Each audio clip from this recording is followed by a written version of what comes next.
안녕하세요. 오지게스TV 김자영입니다. 이번 주 교회를 통해 저희에게 주신 하나님의 말씀은 에베소서 3장 14절에서 19절 그래서 삶이 언제 바뀌었는데 란 제목으로 말씀 전하셨습니다.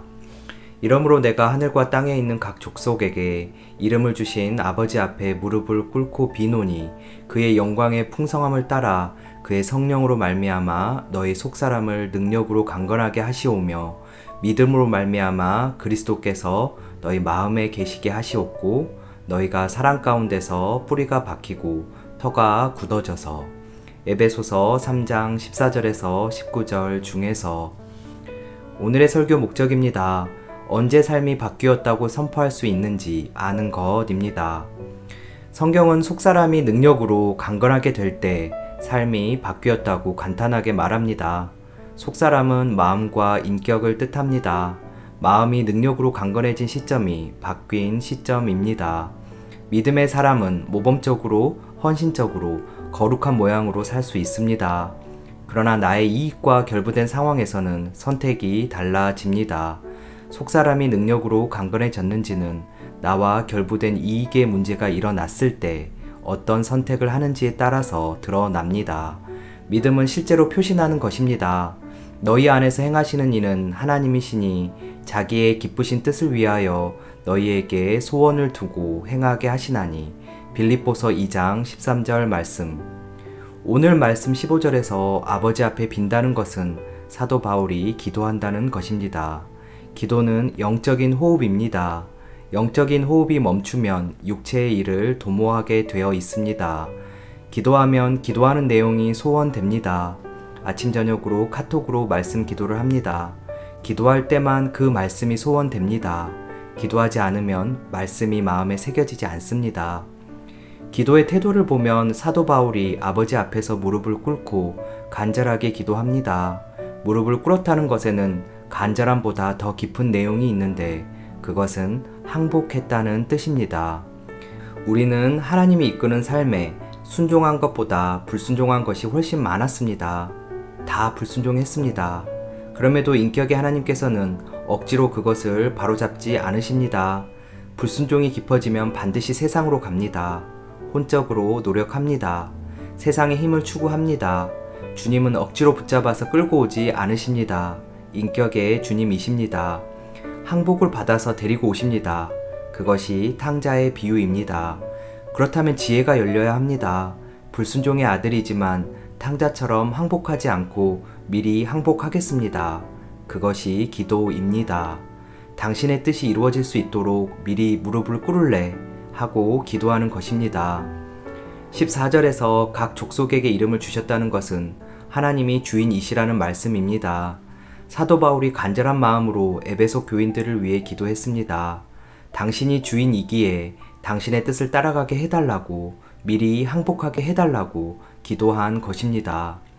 오늘 말씀도 여러 가지 기도 내용이 있는 것 같지만 실제 내용은 하나입니다.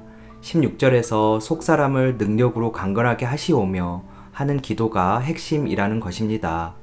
속사람은 마음입니다. 마음은 능력이 있어야 합니다. 그때만 강건하기 때문입니다. 에베소 교인들의 마음에 능력이 있어서 강건하게 해달라고 구하고 있는 것입니다. 우리는 삶 속에서 힘이 있어야 든든하게 살 수 있다고 생각합니다. 사회생활도 잘할 수 있다고 생각합니다. 현대사회의 가장 강력한 힘은 재력입니다.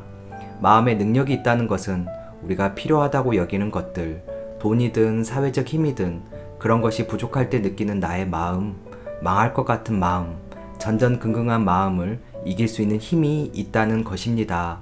그것이 능력입니다. 사도 바울이 그것을 기도한 것입니다. 속사람이 능력으로 강건해지기 위해서는 자원이 필요합니다. 하나님의 영광의 풍성함이 내 마음에 깃들 때 강건해질 수 있습니다. 지난주 시편 말씀에서 다윗은 여호와의 집과 하나님의 영광이 깃든 곳을 사랑한다고 했습니다. 그리고 하나님 앞에서 완전하게 행했음을 고백했습니다.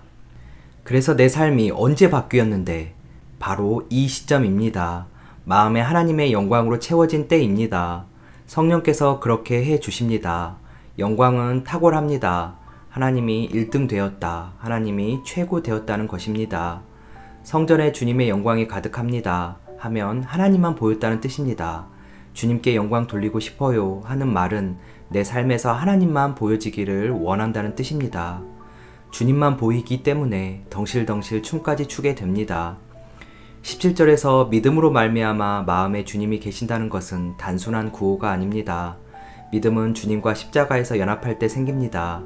그 십자가에서 예수님과 함께 연합한 사람들에게 속사람이 능력으로 강건해진다는 뜻입니다.